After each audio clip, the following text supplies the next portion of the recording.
여러분, 우리가 사실은 좀 생소한 표현으로 표현을 했죠. 보통 기도에서 용서의 기도를 담죠. 그런데 이거를 이름을 명명히 해서 용서 기도 이렇게 하니까 약간 느낌이 조금 이상하긴 해요. 그렇지만 여러분, 가만히 성경을 다시 한번 생각해 보면, 야, 이 기도는 정말 우리가 인생을 살아가는 어간에 꼭 해야 될 기도겠다. 신학에서 의미를 부여하는 이런 말씀들은 상당히 어떤 하나의 이렇게 변곡점을 지나게 만드는 구성이 돼요. 이게 어떤 변곡점, 마침말들, 시작말들 이런 것도 굉장히 중요하잖아요. 그래서 가상칠언의 첫 번째 말씀이 하나님께 기도하는 거였는데, 기도의 파급과 영향은 사람에게 미치는 것으로서 청원을 강력하게 하는 거죠. 아버지, 저들의 죄를 용서해 주세요. 여러분, 이거 쉬울까요? 지금 예수님이 지금 뭐 때문에, 누구 때문에 거기 엎드려 있고, 누구 때문에 지금 죽을 고생을 지금 겪고 계시고, 6시간 동안, 아니 그 전부터 한번 3일 전부터 잡히셔가지고 그 고난의 시간들, 전날 밤부터 잡혀가지고 고통을 치르시고 고난을 치르신 그 모든 옥고로를 치르시게 된 게 도대체 누구 때문이냐고 그 생각을 안 하시겠어요? 그게 다 하는 거죠. 길 가는 인간들도 다 예수님을 향해서 원망했잖아요. 손가락질하고 그렇게 빵 얻어먹고 기적을 경험하고 그 시대 사람들에게 센세이션이 일어나서 기쁨과 즐거움을 누렸던 사람들도 예수님을 다 배반해버렸지요. 그렇게 생각하면 누구도 보기 싫죠. 누구도 보기 싫죠. 그런데 거기다가 대고 저들의 죄를 용서해달라고 이런 기도를 한다 하는 것은, 이거는 뭐 상상도 못할 일이에요.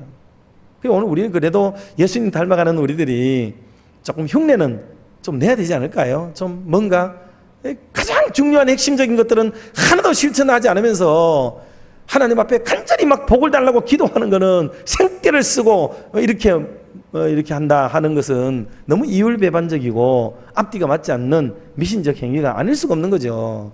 우리 장로님도 기도했지만은 복음과 십자가, 이걸 빼버리면 교회는 뭐가 남겠어요? 복음과 십자가. 이게 우리의 전부이고, 그리고 이게 우리의 밑바닥에 있는 것이고, 이게 궁극적으로 저와 여러분이 추구하는 세계에 연결되어져 있는 놀라운 은혜의 시발점이 되는 줄로 믿으시기를 바랍니다. 그러면 오늘 한 세 단락으로 잠시 나눠서 말씀을 드릴 텐데, 첫 번째로는 기도의 본을 보여주신 우리 그리스도를 만나게 됩니다. 주님께서는 공생애를 시작할 때도 기도로 시작하셨죠. 공생애 시작할 때도. 그래서 세례 요한에게 세례를 받으신 장면이 나와요. 우리 누가복음 3장 21절 말씀 같이 한번 합독하겠습니다.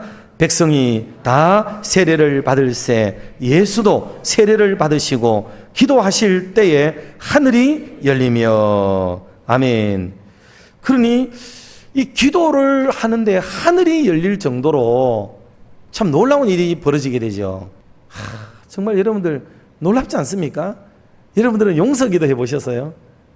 예, 용서기도. 여러분, 중요합니다. 우리는 그런 거를 잘 안 하지요. 잘 안 하는데 인생 살면서 용서의 기도는 너무너무 중요해요. 나를 미워하는 사람, 나를 싫어하는 사람, 여러분 이름을 적어놓고 이를 갈고 절치부심하자는 게 아니고, 우리가 그분들을 위해서 좀 때때로 기도해주고 진짜 축복해주고 서로의 관계가 좋아지고 회복되기를 바라는 마음으로 기도해주는 것, 여러분 이게 너무너무 중요해요. 왜 그런지 아세요? 너무 마음에 맺힌 게 많고 억울한 게 있으면요, 여러분 기도가 안 돼요. 내 기도가 안 돼요. 기도하다 보면은 한번 그 사람인 대로 가 있어. 생각이 막 이를 갈고 속상하고 억울하고 분통 터지고 쫓아가 버릴까, 맥살 잡을까, 뭐라도 가서 뭔 짓이라도 해버릴까, 오만 생각이 다 들기 때문에 여러분 그 기도가 안 됩니다. 기도.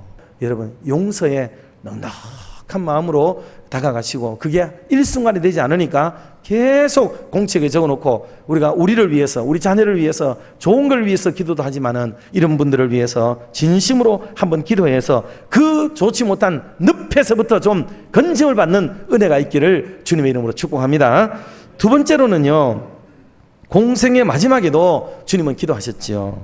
그래서 오늘 좀 전에 설명드린 대로 지금 예수님의 십자가 아래에는 조롱하는 사람들이, 거기에 고관들, 군병들이 쫙 늘어져 있고요. 옆에도 지금 우롱하는 사람들이 옆에 서가지고 예수님의 죽음을 바라보면서 침을 뱉고 손가락질을 하고 그러고 있는 판이에요. 지금 참 안타깝죠. 그런데 아까 말씀드린 대로 34절 그 첫 번째 기도가 바로 아버지 저들을 사하여 주옵소서라는 이 기도를 하고 있는 거죠. 자기를 비난하는 그 사람들을 향하여서 쳐다보면서 기도를 드리고 있는 거예요. 참 이게 쉬운 게 아니라는 것을 우리는 압니다. 여러분 용서의 기도가 얼마나 어렵겠어요. 왜? 지금 예수님이 처한 형편은요 아파요. 너무 아픕니다. 그리고 체력이 다 기진되어 있는 겁니다. 탈진 상태에 가 있는 겁니다. 일반인들 같으면 정신도 흐릴 상태이고요. 어떤 희망도 없습니다. 십자가 위에서 다시 내려갈 일도 없어요. 왜? 지난밤에 하나님과 더불어 기도했더니 하나님은 고집스럽게 하나님의 뜻대로 이 일들을 해나가겠다는 응답을 예수님은 받았습니다. 때문에 여기서 어떤 역전과 반전이 일어나지 않을 거란도 주님은 알아요. 그러니 세상적으로 말하면 그런 희망은 없어요. 오직 육체가 진액이다 하고 온몸에 지금 피투성이가 되고 그리고 모든 게 탈진된 상태지요. 기도가 뭡니까? 이럴 때 죽게 되었는데 뭔 기도예요, 기도. 그런데 이런 지경이 돼가지고도 기도하시더라 하는 거예요. 우리는 조금만 힘들어도 뭐 기도가 안 되잖아요, 잘. 그리고 오늘 이 주님의 이 마지막 인생의 마지막을 위해서도 기도하고 계셨다 하는 것은 오늘 우리에게 너무너무 중요한 일이라는 것을 생각을 해야 되겠습니다. 마지막 세 번째 우리가 생각할 것은 회개는요. 여러분 이게 기도는 회개를 불러와요. 용서 기도가. 여러분 이거 진짜 우리가 이걸 경험했으면 좋겠어요.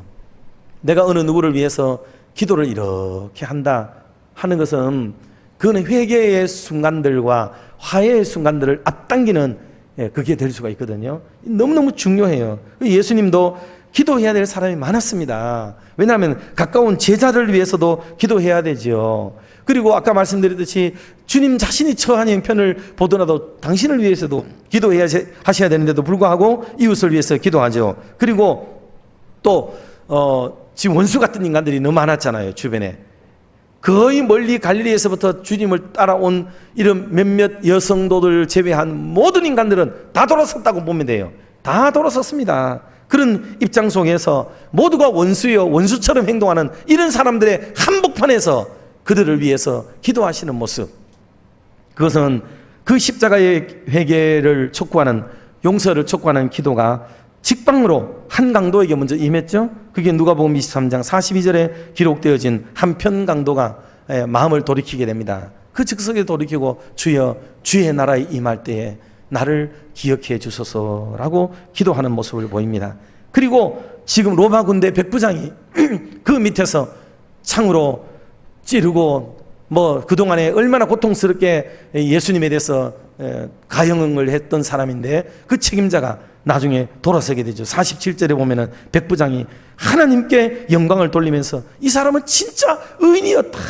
여러분 이 한마디 말, 여러분 이런 한마디 말이 얼마나 큰 말이겠어요. 그 좌중에 여기서는 지금 탑 리더예요. 이 사람이 이 모든 사형 집행장의 최고의 리더였죠. 이분의 한마디가 이 사람은 진짜로 의인이었다.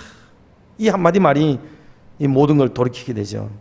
사랑하는 성도 여러분들, 말씀을 마치면서 삼손을 기억해 보세요. 삼손은 참 성별된 사람으로, 나실인으로 그의 한평생을 살았지만 마지막에 그는 힘을 한 번 더 쓰고 죽기로 작정을 합니다. 그때로서는 그럴 수밖에 없었어요. 그래서 무려 3,000명가량이나 되는 모든 사람들과 함께 깔려 죽음을 죽게 됩니다. 그런데 삼손은요, 용서한 건 아니에요. 함께 자폭했죠, 일종의. 용서하지 않고 심판했습니다. 그때로서는 그럴 수밖에 없었고 그 일은 위대한 일이었지만 삼손은 그래서 용사는 되었지만 삼손은 성자는 되지 못했어요. 여러분 그리스도 안에서 오늘 우리들은 어떤 자세로만 마감할 것인가? 내 인생을 전투적인 사람으로만 완성되어지는 그리스도인이 될 것인가? 아니면은 주님을 따르고 주님의 모양을 그래도 내 삶 속에 투영시키며 살아가는 제법 그리스도인의 삶을 살아갈 것인가는 오늘 이 말씀을 듣고 저와 여러분 스스로들이 결정해가고 또 다짐하는 그런 은혜가 있기를 주님의 이름으로 축원합니다.